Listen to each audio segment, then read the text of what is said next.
इस समय की बात करें तो पूरे देश में मानसून की घटाएं पहुंच चुकी हैं और मौसम विभाग ने डिक्लेयर कर दिया है कि देश का कोई भी कोना नहीं बचा है जहां पर मानसून नहीं पहुंचा है।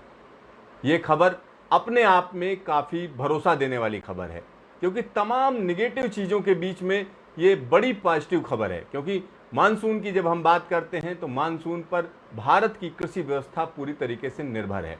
आइए हम आपको बताते हैं कि किस तरीके की स्थिति रहने जा रही है और ये खबर क्यों महत्वपूर्ण है। आइए हम आपको दिखाते हैं कि देश के अलग अलग हिस्सों में ये मानसून 12 दिन पहले कैसे पहुंच गया। यहाँ देखिए, ये स्थिति पूरे देश की है और जो अंतिम रेखा खींची गई है वो आप देख सकते हैं कि ये आज की रेखा है, यानी मानसून यहाँ तक पहुँच चुका है। यानी भारत के साथ साथ पाकिस्तान में भी मानसून पहुँचने की घोषणा की जा चुकी है। तो भारत में 12 दिन पहले ये मानसून पहुँच गया है और ऐसा नहीं है कि ये कोई पहली दफ़ा हुआ है, इससे पहले भी कई बार ऐसा हुआ है। और हम कह सकते हैं, अगर लेटेस्ट की बात करें तो हम कह सकते हैं कि 16 जून को मानसून पहुंच गया था पूरे देश में 2013 में।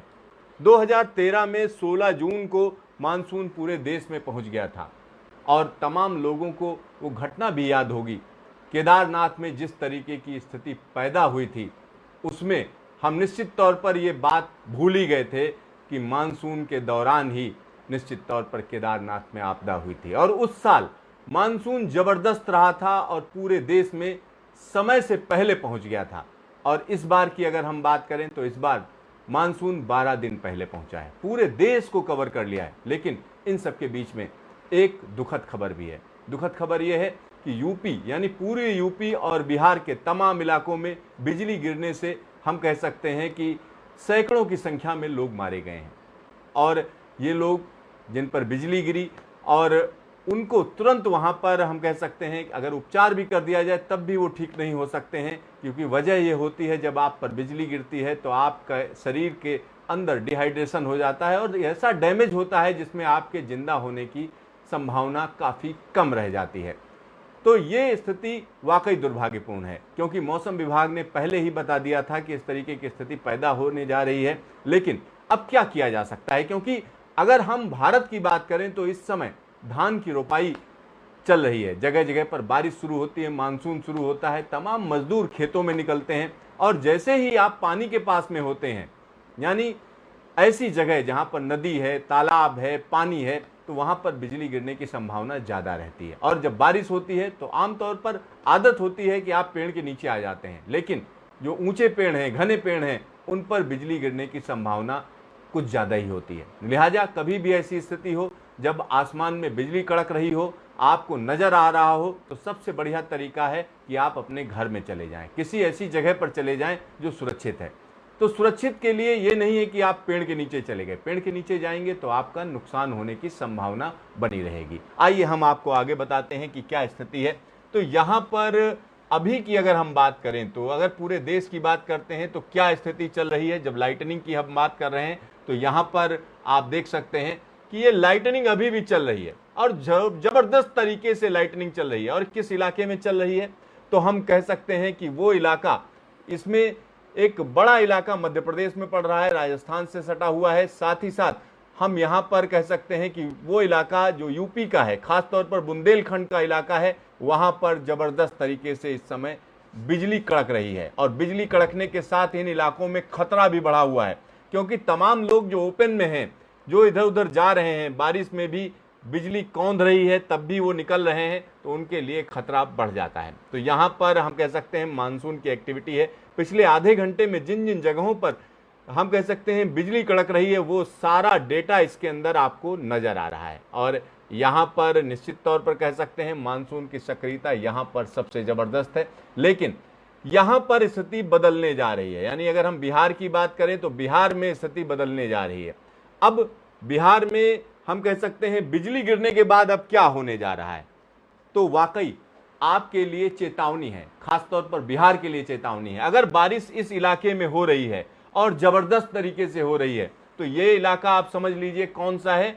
ये इलाका केन, बेतवा और चंबल का जल संग्रहण क्षेत्र है। यानी यहाँ का जो पानी है वो कहाँ जाएगा, वो चंबल के जरिए यमुना में जाएगा और केन बेतवा का पानी यमुना में जाएगा और यमुना का पानी गंगा में मिलकर सीधा पटना पहुंचेगा। तो लिहाजा हम कह सकते हैं बिहार के लोग सतर्क रहें, क्योंकि वहां पर पानी का जबरदस्त बहाव हो सकता है और बारिश भी झमाझम होनी है। लिहाजा बिहार के लिए खतरा दोगुना हो जाएगा, क्योंकि यहां का जो पानी है, मध्य भारत का जो पानी है, वो चंबल, केन, बेतवा, इन सब के जरिए, खासतौर पर सोन के जरिए, ये सारा का सारा बिहार पहुंचेगा। और बिहार में जैसा कि पिछले साल हुआ था कि जब जबरदस्त झमाझम बारिश चंबल के जल संग्रहण क्षेत्र में हुई तो बिहार में भयानक बाढ़ आ गई और पटना ने वो बाढ़ देखी जो उसने 1975 में देखी थी, उससे भी भयानक बाढ़ बताई जा रही थी। लेकिन इस बार दोबारा उस तरीके की स्थिति न पैदा हो, लिहाजा हम कह सकते हैं नीतीश सरकार को पूरी तैयारी करनी पड़ेगी और अभी से सतर्क होना पड़ेगा। ये नहीं कि लोग डूब गए और उसके बाद आपने कह दिया 4 लाख ले लो, 5 लाख ले लो, यानी लोगों के मरने पर आप उनको पैसा दे रहे हो। नहीं, आपको पहले से सतर्क रहना पड़ेगा, पूरे प्रशासन को सतर्क रहना पड़ेगा। चलिए हम आपको आगे की स्थिति बताते हैं कि क्या स्थिति रहेगी। और अभी अगर हम मानसून की बात करें, खासतौर पर जो बारिश हो रही है, अगर हम उसकी बात करते हैं तो यहाँ पर हम आपको दिखाना चाहेंगे किस तरीके की बारिश चल रही है। अगर हम पूर्वोत्तर भारत की बात करें तो पूर्वोत्तर भारत में झमाझम बारिश चल रही है। अरुणाचल प्रदेश में रोइंग में 11 सेंटीमीटर की बारिश, पासीघाट में जो है 9 सेंटीमीटर की बारिश और ईटानगर में 7 सेंटीमीटर की बारिश पिछले 24 घंटे में हुई है। असम और मेघालय की बात करें तो चेरापूंजी में झमाझम बारिश हो रही है, यानी 24 घंटे में 38 सेंटीमीटर की बारिश हुई है। ये चेरापूंजी का आंकड़ा हम आपको दिखा रहे हैं। चेरापूंजी में 2 स्टेशन है, एक जगह पर 38 सेंटीमीटर बारिश हुई है और शहर के अंदर अगर हम बात करते हैं तो 33 सेंटीमीटर की बारिश हुई है। और मासिन राम जो बिल्कुल हम कह सकते हैं एक पहाड़ी छोड़कर दूसरी पहाड़ी पर है, वो वहां पर 33 सेंटीमीटर की बारिश हुई है। तो ये स्थिति हम कह सकते हैं निश्चित तौर पर मेघालय की है। और कोकराझार की बात करें तो 20 सेंटीमीटर की बारिश पिछले 24 घंटे में हुई है। डीआरएफ में 20 सेंटीमीटर की बारिश और इसी तरीके से अलग अलग जगहों पर ये जो अमाउंट है वो निश्चित तौर पर कहे जा सकते हैं कि नॉर्थ ईस्ट में कहीं ना कहीं जबरदस्त बाढ़ का स्थिति बन रही है और ये स्थिति लगातार गंभीर होती चली जाएगी, क्योंकि अगले 3-4 दिनों तक हम कह सकते हैं इस इलाके में बारिश का सिलसिला रहेगा। चलिए अब हम बात करते हैं पश्चिम बंगाल की, गंगेटिक पश्चिम बंगाल की अगर हम बात करते हैं तो यहां आप देख सकते हैं कई इलाकों में 7 सेंटीमीटर, 8 सेंटीमीटर, 6 सेंटीमीटर की बारिश हुई है। उड़ीसा में भी वही स्थिति है।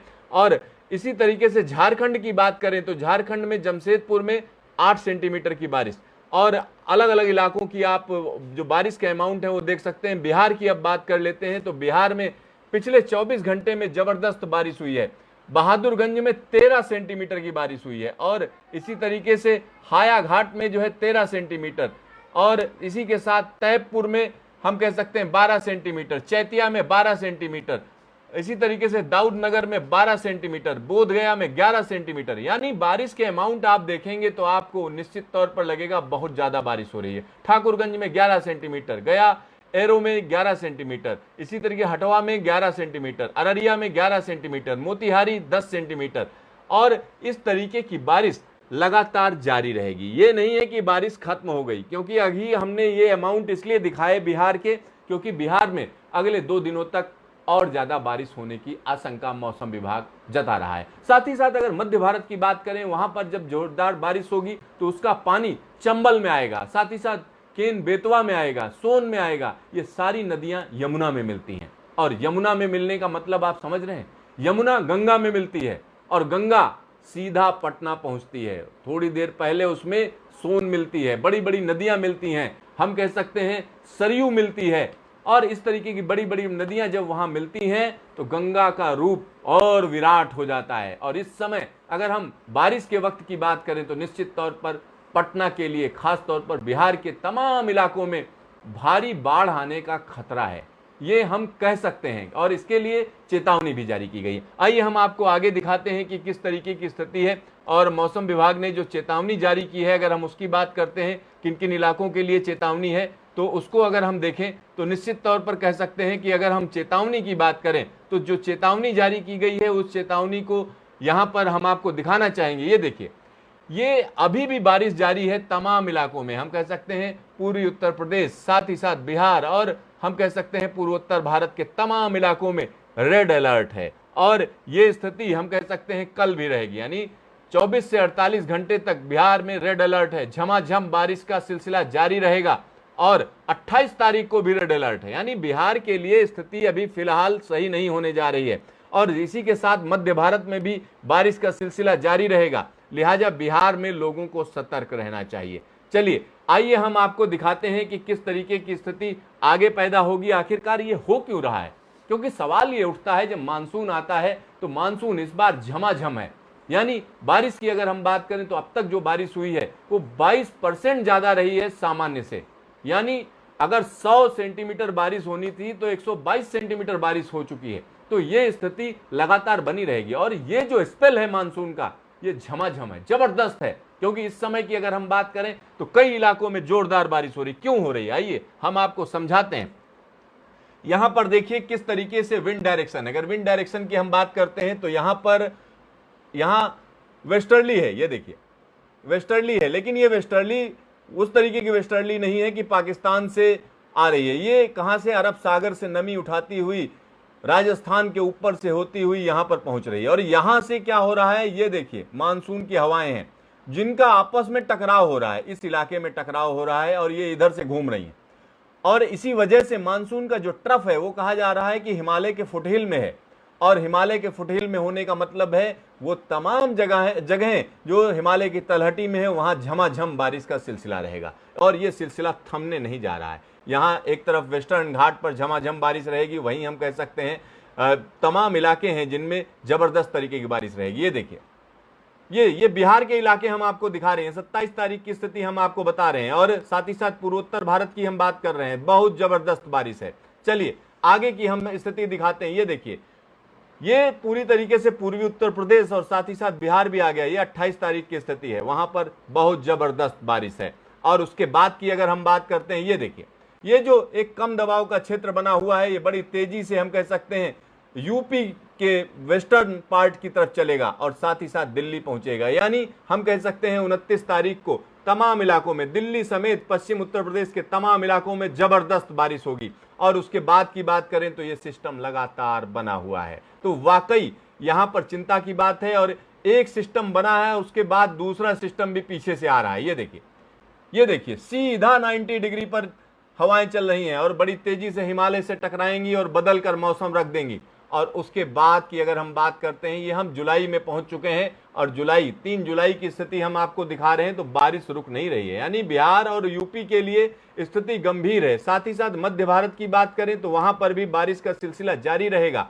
और उसके बाद की अगर हम बात करते हैं, ये देखिए ये हम 4 तारीख की स्थिति दिखा रहे हैं और उसके बाद देखिए क्या हो रहा है, यानी 5 जुलाई की भी स्थिति हम निश्चित तौर पर आपको बता रहे हैं कि क्या रहेगी। तो यहां पर हम निश्चित तौर पर कह सकते हैं कि उत्तर भारत के तमाम लोग, खास तौर पर अगर हम बिहार की बात करें, यूपी की बात करें और इसके अलावा हम बात करते हैं मध्य भारत की, उन सभी जगहों पर निश्चित तौर पर कहा जा सकता है मानसून अपना कहर बरपा सकता है। लिहाजा लोगों को सतर्क रहना पड़ेगा, साथ ही साथ प्रशासन को सतर्क रहना पड़ेगा कि आने वाले दिनों में बाढ़ से लोगों का नुकसान कम से कम हो।